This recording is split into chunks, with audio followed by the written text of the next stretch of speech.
Trading বার্তায় আপনাদের সকলকে স্বাগত জানিয়ে আজকে খুবই গুরুত্বপূর্ণ একটা টপিক নিয়ে আপনাদের সঙ্গে আলোচনা করব। সেটা হচ্ছে 90% ট্রেডার্স কেন ফেল হয়। যদিও বা এই টপিকটা একটা ভিডিওতে কভার করা খুবই মুশকিল, কারণ এই ট্রেডিংটা কিন্তু আমরা যতটা সিম্পল ভাবি বা যতটা ইজি মানি আর্নিং এর একটা সোর্স হিসেবে ভাবি সেটা কিন্তু নয়। এবং যদি এই 90% ট্রেডার্সদের ফেল হওয়ার কি কি কারণ সেটা বলতেই হয়, তাহলে সবার প্রথমে আমি বলতে বাধ্য যে আমরা কিন্তু ট্রেডিংটা সিরিয়াসলি নিই না। ট্রেডিংটাকে আমরা একদম হালকাভাবে নিই। অনেকেই হয়তো এটা এগ্রি করতে পারবেন না, কারণ তারা মনে করছেন যে প্রচন্ড সিরিয়াসলি নিচ্ছেন ট্রেডিংটাকে। এবং কিভাবে সিরিয়াসলি নিচ্ছেন? ট্রেডিং করার সময় তারা সিরিয়াসলি চার্ট দেখছেন বা চার্টে কি প্যাটার্ন তৈরি হচ্ছে বা অ্যানালিসিস করাটা, এই সমস্তগুলো নিয়ে সিরিয়াস হচ্ছি। বাট এছাড়াও এর বাইরে যে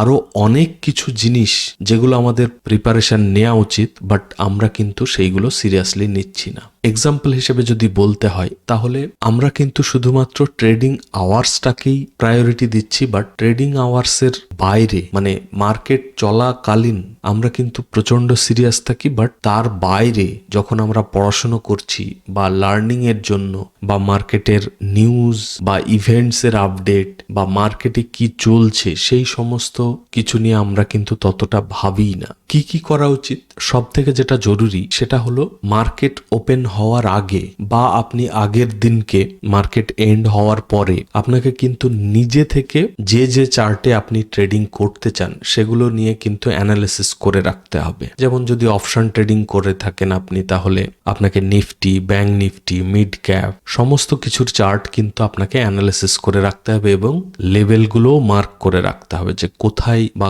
কোন লেভেলে আসলে আমি এন্ট্রি করব, কোথায় সাপোর্ট, কোথায় রেসিস্টেন্স, সমস্ত কিছু। সেই সঙ্গে আপনাকে নিউজের আপডেট রাখতে হবে। আপনার যদি নিউজ বা ইভেন্টস রিড করতে ভালো নাও লাগে, তাহলে আপনি মিনিমাম যে নিউজগুলো, মানে ধরুন মার্কেটে কি চলছে বা সেন্টিমেন্টটা কি চলছে, সেটা নলেজটা কিন্তু আপনাকে রাখতে হবে। যেমন এখনকার নিউজ হিসেবে যদি বলি, তাহলে ট্রাম্পের ট্যারিফ রিলেটেড কিন্তু প্রচুর নিউজ আসছে। তো সেই নিউজগুলো কিন্তু খুবই এসেনশিয়াল আপনার ট্রেডিং এর জন্য। তো এমন নয় যে আপনি কোনো একটা ইউটিউবার বা সোশ্যাল মিডিয়াতে জাস্ট একটা নিউজ দেখে নিলেন মানেই হয়ে গেল, সেটা নয়। যেমন করে আপনি নিজের চার্ট অ্যানালিসিস করবেন, তো নিজে থেকে চার্ট অ্যানালিসিস করার পরে আপনি যে ইউটিউবার হোক বা আপনার কোনো টিচার থাকলে বা গাইডেন্স যদি কেউ আপনাকে দিতে থাকে, তার যে অ্যানালিসিসের রিপোর্ট সেটার সঙ্গে আপনার অ্যানালিসিসের মিলছে কিনা বা কোথায় ডিফারেন্স তৈরি হচ্ছে, সেই সমস্তগুলো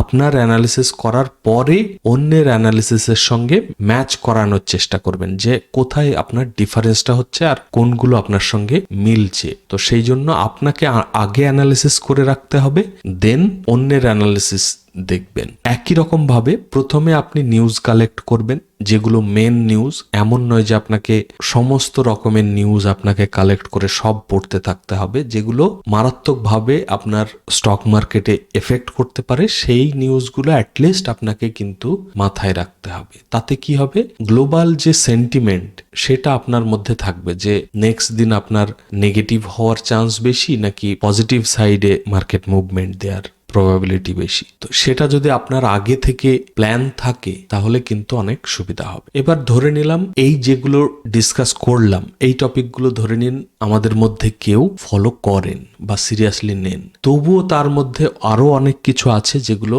সিরিয়াসলি না নেয়ার একটা চান্স থাকবে বা আমরা অনেক কিছু স্কিপ করে থাকি। যেমন ধরে নিলাম আমরা নিউজ এবং অ্যানালিসিস দুটোই মার্কেট ওপেন হওয়ার আগে নিজেদের রেডি রেখেছি, কিন্তু যখন মার্কেট ওপেন হয়ে গেল তারপরে কিন্তু এই বাকি জিনিসগুলো আমাদের মাথায় থাকে না। আমরা কি করি? ক্যান্ডেলের পিছনে ছুটতে থাকি বা কোনো প্যাটার্নের পিছনে ছুটতে থাকি। আমাদের যে প্রি ডিসাইডেড ছিল যে আমরা নেক্সট দিনকে সাপোজ আমরা সেলিং সাইডে ট্রেড ফাইন্ড করার চেষ্টা করব, বাট যখনই দেখি যে কুইক ক্যান্ডেল মুভমেন্ট দিয়ে খুব ভালো মুভমেন্ট দিচ্ছে, আমরা বাই সাইডে এন্ট্রি করে ফেলি। আমাদের কি করা উচিত? প্রি প্ল্যান যেটা আগে থেকে চার্টে মার্ক করা থাকবে যে এটা রেসিস্টেন্স, এটা সাপোর্ট, যতক্ষণ না সেই রেসিস্টেন্সের কাছে পৌঁছবে ততক্ষণ আমরা সেলিং সাইডে যাব না, বা যতক্ষণ না আমাদের সাপোর্টের কাছে আমরা পাবো বা প্রি ডিসাইডেড লেভেলের কাছে আমরা পাবো ততক্ষণ আমাদের বাই সাইডে যাওয়া উচিত নয়। সেগুলো কিন্তু আমরা করি না। কারণ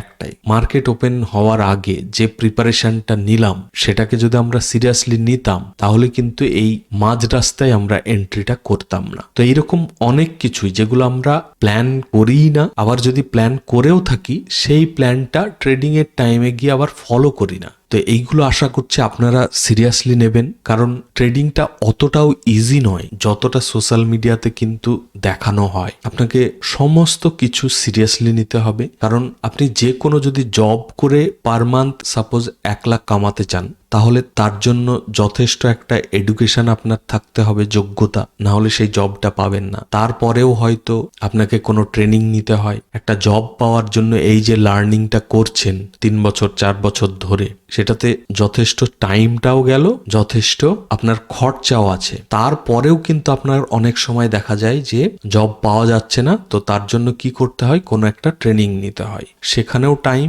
প্লাস মানি দুটোই ইনভেস্ট করছেন, তারপরে গিয়ে হয়তো একটা ভালো জব পাওয়া যায়। বাট সেখানেও ফার্স্টে কম স্যালারি, তারপর ধীরে ধীরে ইনক্রিমেন্ট হয়ে একটা ভালো স্যালারিতে পৌঁছায়। তো সেইটা যদি এতটা স্ট্রাগল করার পরে আপনার একটা ভালো জব পাচ্ছেন, তো এখানেও কিন্তু সেই সেম জিনিস। যখনই আপনি মানি আর্নিং এর কথা ভাববেন, অনেক সময় দেখা যায় যে অনেকে ইজিলি মানি আর্নিং করে ফেলেন, বাট সেটাকে আপনাকে ব্যতিক্রম হিসেবে ধরতে হবে। আপনাকে দেখতে হবে যে প্রপার আপনাকে স্টেপ বাই স্টেপ এগিয়ে যেতে হবে। প্রত্যেকটা স্টেপ আপনাকে প্ল্যানিং মাফিক সময় দিয়ে পড়াশুনো করে স্টেপ বাই স্টেপ আপনাকে এগোতে হবে। এবার যদি বলি এই যে দুটো স্টেপ, একটা প্রি মার্কেট প্রিপারেশন এবং সেকেন্ডটা হচ্ছে প্ল্যান ফলো না করে আমরা যে কোনো জায়গায় একটা এন্ট্রি করে নিলাম। যদি ধরে নিলাম এই দুটো আপনারা ভুল না করে সঠিকভাবে প্ল্যান মাফিকই করছেন তাহলে অবশ্যই ভালো, বাট যারা করছেন না তাদেরকে সবাইকে রিকোয়েস্ট করব, প্লিজ আপনারা কিন্তু ট্রেডিংটাকে সিরিয়াসলি নিন এবং প্রপার প্ল্যান মাফিক চলুন। এবং এই প্ল্যান মাফিক চলতে গেলে আপনাকে কিছু রুলস বানাতে হবে, যে রুলসগুলো আমরা হয়তো বানিয়েও ফেলি বাট সেটাকে প্রপার ভাবে ফলো করি না। তো এই রুলস গুলো বানালে আপনাকে কিন্তু ফলো করতে হবে। এমন নয় যে বানালাম দেন ভুলে গেলাম, সেটা করলে হবে না। প্রপার আপনাকে রুলস বানিয়ে সেই মতো ফলো করে এগোতে হবে। কি কি রুলস বানাবেন, যেমন কেন এন্ট্রি করবেন বা কখন এন্ট্রি করবেন, কি লজিক ওয়াইজ এন্ট্রি করবেন, কত কোয়ান্টিটি নেবেন, টার্গেট কত রেশিও ওয়াইজ রাখবেন, সমস্ত কিন্তু সেই রুলসের মধ্যে থাকবে। তো এটাও একটা আমাদের ব্যাড হ্যাবিট যে আমরা রুলস ফলো করি না। একদম আর্মিদের মতো আপনাকে কিন্তু স্ট্রিক্ট ভাবে রুলস ফলো করতে হবে। তো এটা গেল থার্ড। এবার ফোর্থ যদি কারণ বলি তাহলে হচ্ছে আমরা প্রচন্ড ওভার কনফিডেন্ট হই। মানে ধরুন কোনো একটা ট্রেডে এন্ট্রি করলাম, এখানে এন্ট্রি করলাম, বাট আমরা প্রথম থেকেই ভেবে নিই যে সেখানে আমাদের এত প্রফিট হবে, বাট সেখানে কত যে লস হতে পারে সেটা নিয়ে আমাদের সেই রকম চিন্তাই থাকে না। মানে আমরা নিজেদেরকে ভেবে নিই যে আমি দারুণ একটা ট্রেড নিচ্ছি, সবকিছু পারফেক্ট থাকবে, আমার লস হওয়ার চান্সই নেই। সেই রকম করলে কিন্তু হবে না। আপনাকে সবসময় নিউট্রাল থাকতে হবে যে হয় আমার 2000 টাকা লস হবে, না হলে আমার 5000 টাকা প্রফিট হবে। তো এই রেশিও ওয়াইজ কিন্তু আপনাকে প্ল্যান মাফিক চলতে হবে। যারা সাকসেসফুল ট্রেডার হয় তাদের সবাইকে আপনি ফলো করে দেখবেন, সবাই কিন্তু ইজিলি অ্যাকসেপ্ট করে নেয় স্টপ লসটা। আমরা কিন্তু অ্যাকসেপ্ট করতে পারি না। আমাদেরকে একদম যতটা আমরা সহ্য করতে পারবো বা আমাদের যে ক্যাপাসিটি সেই অনুযায়ী স্টপ লস নিতে হবে এবং স্টপ লসের মিনিমাম ডবল আমাদেরকে প্রফিটের টার্গেট রাখতে হবে। যদি সেই রেশিও ওয়াইজ আমাদের টার্গেট আমরা পাই তবেই সেই ট্রেডে এন্ট্রি করতে হবে। বাট আমরা কি করি, স্টপ লস টার্গেটের কথা না ভেবেই এন্ট্রি করে ফেলি। সেটা করলে কিন্তু হবে না। এবং সব থেকে যেটা বড় ভুল সেটা হচ্ছে আমরা প্রফিটের বেলায় ছোট্ট প্রফিট নিয়ে আমরা বেরিয়ে যাই, বাট লসের বেলায় কিন্তু আমরা স্টপ লস অ্যাকসেপ্টই করতে পারি না। আমরা হোপে চলে যাই। এই হোপ ক্রিয়েট হলেই কিন্তু সব শেষ। আমাদের হোপ তৈরি হয় যে আমাদের এই স্টপ লস হিট করানোর কোনো দরকার নেই, ঠিক মার্কেট আবার উপরে গিয়ে আমাদের প্রফিটই হবে, লস আমাদের হবেই না। সেই রকম করলে কিন্তু হবে না। যে লেভেলে আপনার স্টপ লস সেখানে স্টপ লস বুক করুন। স্টপ লসটা কিন্তু আপনার লস হওয়ার থেকে বাঁচানোর জন্যই এই স্টপ লসটা আপনি মার্ক করেছেন। তাহলে যেখানে আপনার স্টপ লসের লেভেল সেখানে অ্যাকসেপ্ট করে নিন এবং সেটাকে ভেবে নিন যে এটা আপনার একটা ট্রেডিং এর পার্ট। যে এই ট্রেডটাই আমার লস হলো, বাট আলটিমেটলি মাসের শেষে 5 দিন আমাদের লস থাকবে, 10 দিন প্রফিট থাকবে এবং রেশিওও ভালো থাকবে।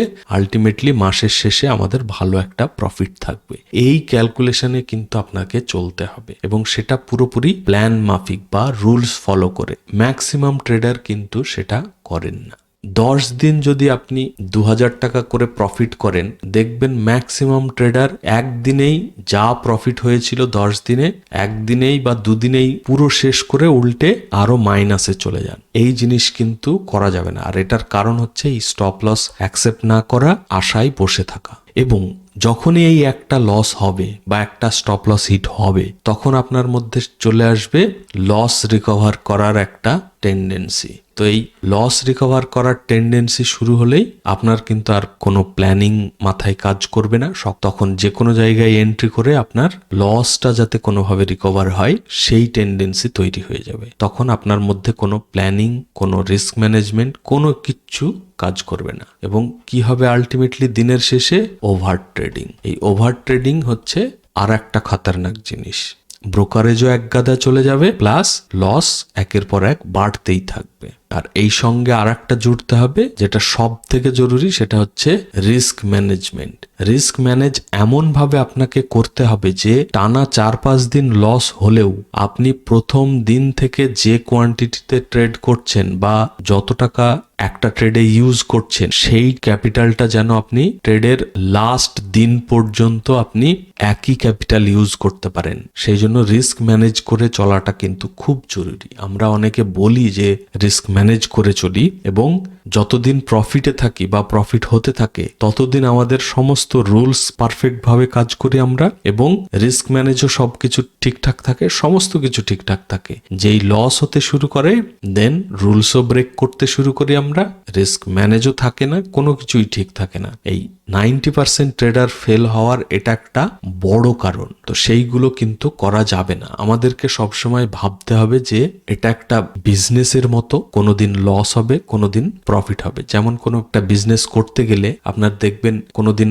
কাস্টমার আসে, কোনোদিন কাস্টমার পাওয়া যায় না। তো কোনোদিন লস হয়, কোনোদিন প্রফিট হয়। সেম এখানেও লস প্রফিট চলতেই থাকবে, বাট আপনাকে দেখতে হবে মাসের শেষে আপনি প্রফিটে আছেন কিনা। বা অনেক সময় এইরকমও দেখা যায় যে কোনো কোনো মাসে আপনার নেগেটিভ গেল, বাট আবার কোনো কোনো মাসে হিউজ প্রফিট করে আপনার সেই সমস্ত মাসগুলো কভার হয়ে যাচ্ছে।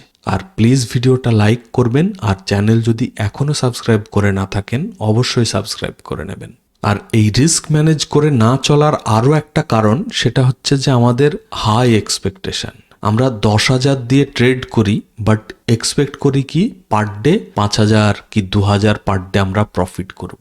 যদি এই রেশিওতেই কেউ ধরুন 10 কোটি টাকা দিয়ে ট্রেড করছে, বা 1 কোটি ধরুন, 1 CR দিয়ে কেউ ট্রেড করছে, আপনি যে রেশিও ওয়াইজ চলছেন সেই রেশিও ওয়াইজ যদি এ ট্রেড করে, তাহলে কোথায় যাবে ভাবতে পারছেন? তো আপনাকে একটু রিয়েলিটি নিয়ে ট্রেডিংটা করতে হবে। কারণ আপনি 10,000 দিয়ে যদি অন্য কোনো বিজনেস করতে চান, তখন কিন্তু আপনার এই এক্সপেকটেশন থাকবে না। তাহলে ট্রেডিং এ কেন এত হাই এক্সপেকটেশন? যদিও বা এটা সোশ্যাল মিডিয়ার জন্যই হয়েছে, অনেকেই প্রফিট দেখিয়ে এক্সপেকটেশন আমাদের তৈরি করে দিয়েছে। তো যেখানেই দেখবেন যে কেউ প্রফিট শো করছে বা আপনাকে প্রচন্ড হাই এক্সপেকটেশনে নিয়ে যাচ্ছে, সেই দিকে আপনি যাবেন না। আপনি প্রথমে ডিসাইড করবেন যে কি কি জিনিস আপনার ভালো করতে পারে, কি কি জিনিস আপনার খারাপ করতে পারে। তো খারাপ জিনিসগুলোর থেকে দূরে থাকতে হবে, এবং যেখানে আপনার ভালো হবে বা যে বন্ধু বান্ধবের কাছে গেলে বা যে রিলেটিভসদের কাছে গেলে বা যেখানে গেলে আপনার